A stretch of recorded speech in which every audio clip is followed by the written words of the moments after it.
ರಾಜಗಳದಾಗಲಿಲ್ಲ attack ಮಾಡ್ತಾರೆ ಸಹಜದ. ನಂದು ಹೋಗ್ಯದ ಅವ್ರದ್ದು ಹೋಗಿಬಿಡ್ಲಿ ಅಂತೇಳಿ, ನನ್ನ ಕೈ ಹೋಗ್ಯದ ಅವ್ರದ್ದು 2 ಕಾಲು ಹೋಗಲಿ ಅಥವಾ 2 ಕೈ ಹೋಗಲಿ. ಈ ನೇಚರ್ ನಮ್ಮ ರಾಜಕಾರಣಿಗಳೆಲ್ಲದ ರೀ. ಇದನ್ನು ಸಹಿತ ಇವತ್ತು ಸುಪ್ರೀಂ ಕೋರ್ಟ್ ಆಗಲಿ ಯಾರೋ ಅವರು ವಿಚಾರ ಮಾಡುವಂಥ ವಿಷಯ ಅದ. ಯಾಕಂದ್ರೆ ಗ್ಯಾರಂಟಿ ಯಾವ ತಪ್ಪು ಎಲ್ಲರೂ ಹಾಕಿಬಿಟ್ರೆ ಅದನ್ನು ಇನ್ನು ಮುಂದೆ ಗ್ಯಾರಂಟಿ ಕೊಡೋದು ಹಾಗಾದ್ರೆ ಏನು ಹೇಳಬೇಕು ಅವರು ಜನರಿಗೆ ತಿಳಿಸ್ಬೇಕಲ್ಲ, ನಾವು ಏನು ಮಾಡ್ತೀವಪ್ಪ ನಿಮಗೆ ಅಂತೇಳಿ ಆ ದಿಶೆಯಲ್ಲೂ ಕೋರ್ಟ್ ವಿಚಾರ ಮಾಡಬೇಕಾಗ್ತದೆ. ಮತ್ತು ನಮ್ಮ ವೈಯಕ್ತಿಕ ಅಭಿಪ್ರಾಯದಲ್ಲೇ ಮುಖ್ಯವಾಗಿ ಈ ದೇಶಕ್ಕೆ ಬೇಕಾಗಿದ್ದು ಶಿಕ್ಷಣ ಮತ್ತು ಆರೋಗ್ಯ. ಇವತ್ತಿನ ಬಡತನ ರೇಖೆಯಿಂದ ಕೆಳಗಿದ್ದು ಎಷ್ಟು ಹೇಳಿದ್ದಾರೆ ಎಲ್ಲರೂ ಗೊತ್ತಿದ್ದ ವಿಷಯ ಇದೆ. ಅವ್ರಿಗೆಲ್ಲನೂ ಸರ್ಕಾರಿ ಆಸ್ಪತ್ರೆಗಳಲ್ಲಿ ಎಷ್ಟು ಮಟ್ಟಿಗೆ ಸಿಗ್ತದೆ ಔಷಧ, ಅಲ್ಲಿ ಪರಿಸ್ಥಿತಿ ಏನದ, ಅವ್ರ ಆರೋಗ್ಯಕ್ಕೆ ಏನು ಸಿಗ್ತದೆ ಅನ್ನೋದು ಎಲ್ಲರಿಗೂ ಗೊತ್ತಿದ್ದ ವಿಷಯ.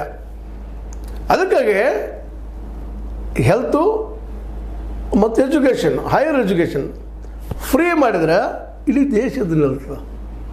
ಆರೋಗ್ಯ ಔಷಧ ಕೊಡೋದ್ರಿಂದ ಆರೋಗ್ಯ ಇಂಪ್ರೂವ್ ಆಗ್ತದೆ. ಜನ ಈ ದೇಶ ಸಂಪತ್ತು ಆ್ಯಕ್ಚುಲಿ ನಿಮಗೆ ಗೊತ್ತದ, ಹೇಳುವಂಥ ಅವಶ್ಯಕತೆ ಇಲ್ಲ. ಒಂದು ರಾಷ್ಟ್ರ ನಿರ್ಮಾಣ ಮಾಡಬೇಕಾದ್ರೆ ಏನಿರಬೇಕು? ಜಲ ಒಂದು, ಜನ ಬೇಕು, ಸರ್ಕಾರ ಬೇಕು, ಕೊನೆದಾಗೆ ನಮ್ಮ ಕಾನ್ಸ್ಟಿಟ್ಯೂಷನ್ ಬೇಕು, ಸಂವಿಧಾನ ಬೇಕು. ಇವೆಲ್ಲ ಇದ್ದಾಗ ಒಂದು ದೇಶ ಆಗ್ತದಪ್ಪ.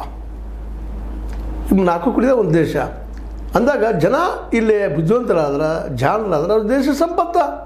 ನಾವು ಹೆಂಗೆ ಕಾಡು ಬೆಳೆಸ್ರಿ, ನಾಡು ಉಳಿಸ್ರಿ ಅಂತ ಹೇಳ್ತೀವಿ, ಹಾಗೆ ಜ್ಞಾನ ಹೆಚ್ಚು ಮಾಡಿರಿ, ದೇಶ ಉಳಿಸ್ರಿ. ನಮ್ಮಲ್ಲಿ ಜ್ಞಾನಿಗಳು ಹೆಚ್ಚಾದ್ರೆ, ಬುದ್ಧಿವಂತ ಹೆಚ್ಚಾದ್ರೆ, ವಿಜ್ಞಾನಿಗಳು ಹೆಚ್ಚಾದ್ರೆ ಅದು ನಮ್ಗೆ ಲಾಭ ಅಲ್ಲ, ನಮ್ಮ ದೇಶ ಸಂಪತ್ತು ಬೆಳೆಯೋದಿಲ್ಲ. ಮತ್ತು ಅದಕ್ಕೆ ಯಾಕೆ ಅದು ಗ್ಯಾರಂಟಿ ಅಲ್ಲಾರ್ದು ಎಲ್ಲರಿಗೂ ಫ್ರೀ ಎಜುಕೇಷನ್ ಎಲ್ಲ ಪಕ್ಷಗಳು ಹೇಳಿದ್ರು, ಒಬ್ಬರೇ ಯಾಕೆ? ಅದು ಕಾನ್ಸ್ಟಿಟ್ಯೂಷನ್ದಲ್ಲಿ ಅದನ್ನು ಇದು ಪಾಸ್ ಮಾಡಿಬಿಡ್ರಿ, ಎಜುಕೇಷನ್ ಮತ್ತು ಹೆಲ್ತ. ಇವತ್ತು ಯಾವ ರೀತಿ ಶೋಷಣೆ ಆಗ್ತದೆ ರೀ ಹೆಲ್ತ್ದೊಳಗೆ?